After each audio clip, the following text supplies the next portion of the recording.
Assalamualaikum warahmatullahi wabarakatuh. Salam sejahtera, Shalom Om Swastiastu, Namo Buddhaya, Salam Kebajikan. Yang saya hormati Ibu Billy, selaku dosen pembimbing mata kuliah Bahasa Indonesia, dan juga para pembaca sekalian.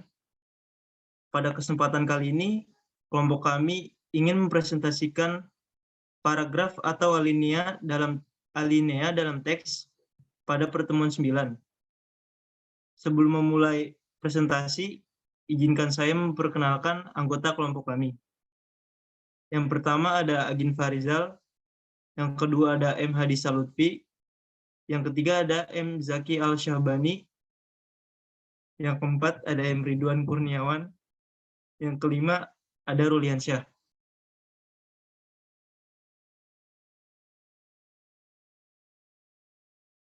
Pengertian paragraf. Satuan bahasa yang lebih besar dan lebih luas dari kalimat adalah paragraf atau alinea dalam definisinya. Paragraf adalah satuan bahasa yang mengemukakan sebuah pokok pikiran atau satu gagasan utama yang disampaikan dalam himpunan kalimat yang koherensif. Setiap paragraf harus menyampaikan sebuah gagasan utama. Gagasan utama tersebut harus dijelaskan oleh gagasan-gagasan bawahan. Sehingga dalam paragraf terdapat beberapa kalimat yang saling terkait. Pengertian paragraf menurut para ahli. Yang pertama ada menurut Lamuddin Finoza. Menurut Lamuddin Finoza, paragraf adalah alinea atau paragraf ialah satuan bentuk bahasa yang biasanya merupakan hasil penggabungan beberapa kalimat. Kemudian menurut Goris Keraf, yaitu alinea atau paragraf ialah bagian dari wacana, teks atau karangan yang di dalamnya tersusun dari beberapa kalimat yang saling berhubungan satu sama lain sehingga menjadi kesatuan utuh yang membentuk satu gagasan utama. Selanjutnya akan dibacakan oleh Muhammad Ridwan. Di antara beberapa kalimat yang tersusun di dalam paragraf, terdapat satu kalimat yang memuat pokok pikiran atau gagasan pokok. Kalimat itu disebut dengan kalimat utama. Contoh dari kalimat utama, yang pertama, sampah selamanya selalu memusingkan. Yang kedua, berkali-kali masalahnya diseminarkan dan berkali-kali pula solusinya dirancang. Yang ketiga, namun berbagai keterbatasan tetap menjadikan sampah sebagai masalah yang pelik. Yang keempat, pada waktu diskusi atau seminar, sampah berlangsung, penimbunan sampah terus terjadi. Yang kelima, hal ini mendapat perhatian serius karena masalah sampah berkaitan dengan pencemaran air dan banjir. Yang terakhir, selama pengumpulan, pengangkutan, pembuangan akhir, dan pengolahan sampah itu belum dapat dilaksanakan dengan baik. Selama itu pula, sampah menjadi masalah. Selanjutnya ada fungsi paragraf. Paragraf yang berupa himpunan kalimat saling terkait dalam mengemukakan gagasan utama berfungsi penting bagi penulis paragraf dan bagi pembaca paragraf dalam teks.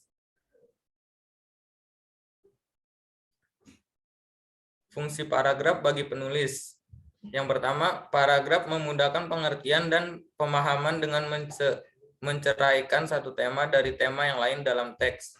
Yang kedua, paragraf merupakan wadah untuk mengungkapkan sebuah ide atau pokok pikiran secara tertulis.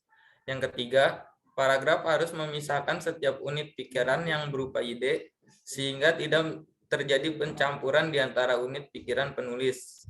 Yang keempat, penulis tidak cepat lelah dalam menyelesaikan sebuah karangan dan termotivasi masuk ke dalam paragraf berikutnya.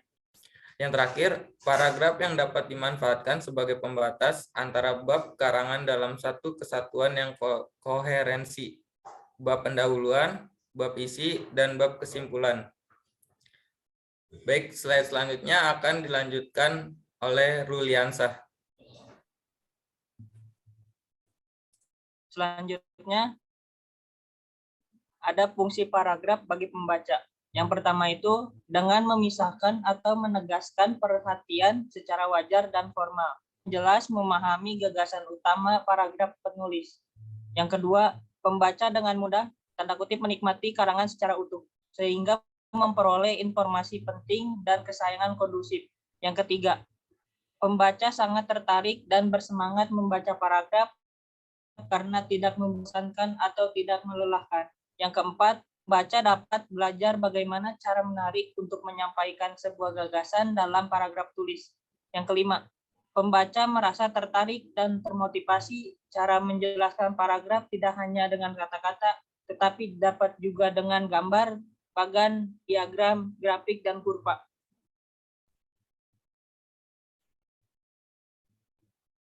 Yang slide selanjutnya ada persyaratan paragraf yang baik dan benar.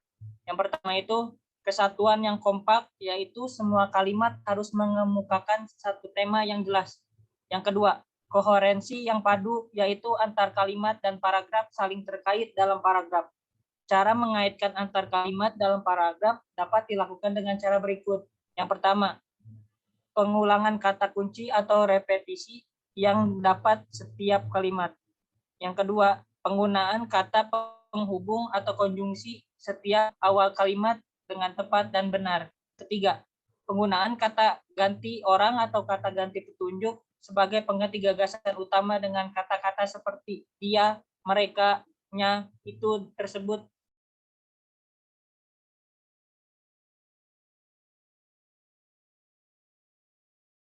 Proses sampai dengan metode definisi. Yang keempat, setiap paragraf harus mempunyai satu gagasan utama yang ditulis dalam kalimat topik. Yang kelima, penulis paragraf tetap memperhatikan kaidah satuan bahasa lain seperti ejaan, tanda baca, kalimat, diksi, dan bentuk kata. Yang keenam, dalam penulisan karangan ilmiah, penulisan paragraf harus diperhatikan hal-hal teknis penulisan seperti kutipan, sumber rujukan, tata letak grafik, kurva, gambar. Yang ke-8, penulisan paragraf yang menjorok ke dalam, sejajar, atau menekuk.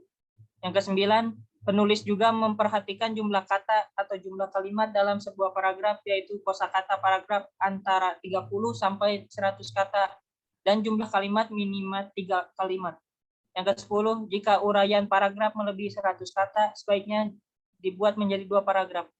Dan slide selanjutnya akan dibacakan oleh Hadisah Lutfi. Unsur-unsur alinea paragraf. Yang pertama, kalimat utama dan gagasan utama.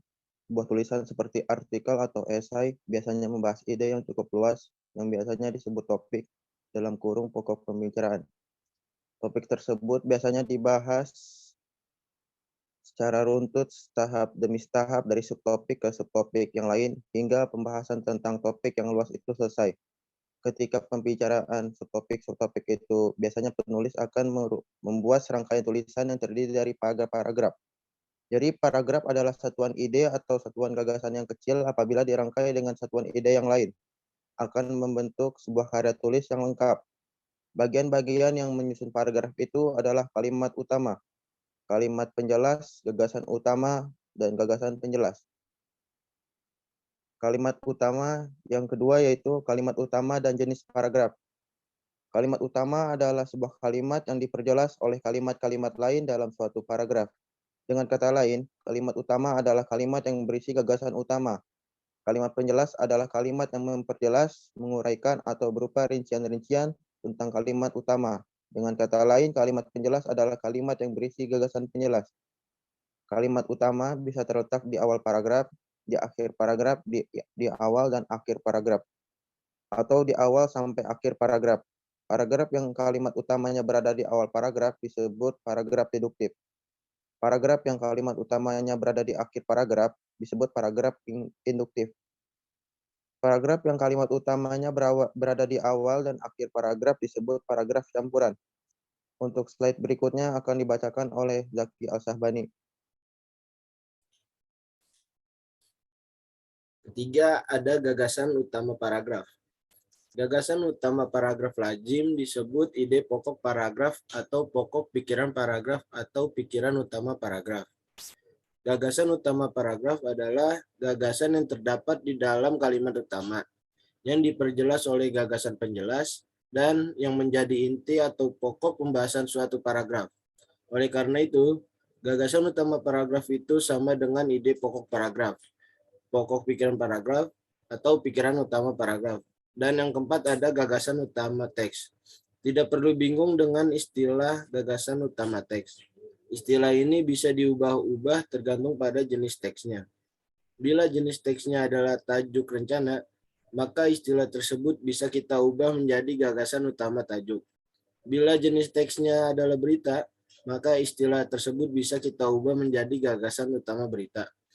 Pengertian gagasan utama teks juga tidak jauh berbeda dari pengertian utama paragraf. Ringkasannya, gagasan utama paragraf selalu terdapat di dalam kalimat utama, sedangkan gagasan penjelas paragraf tersebut di dalam kalimat penjelas.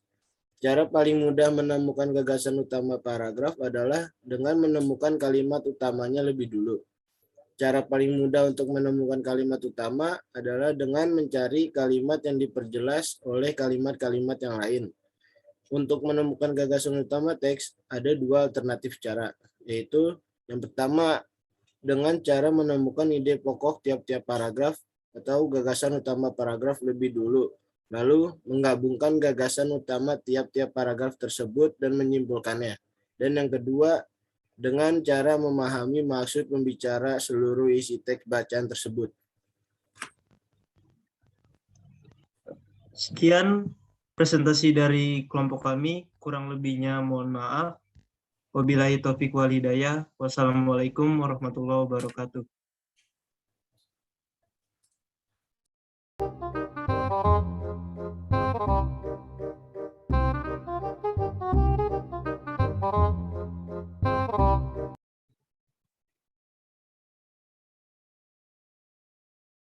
Assalamualaikum warahmatullahi wabarakatuh.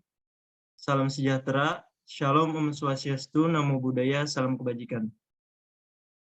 Yang saya hormati Ibu Billy selaku dosen pembimbing mata kuliah Bahasa Indonesia dan juga para pembaca sekalian. Pada kesempatan kali ini, kelompok kami ingin mempresentasikan hasil kerja yang berjudul paragraf atau alinea dalam teks pada pertemuan 9. Sebelum memulai presentasi, izinkan saya memperkenalkan anggota kelompok kami. Yang pertama, ada Agin Fariza. Lama, kagak peka ah. Ulang.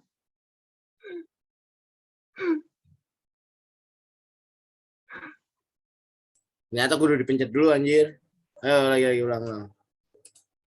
Kok stop share sih?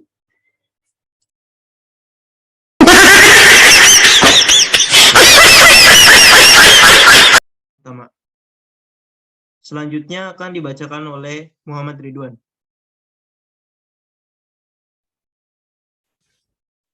Di antara beberapa kalimat yang tersusun di dalam paragraf, terdapat satu kalimat yang memuat pokok pikiran atau gagasan pokok.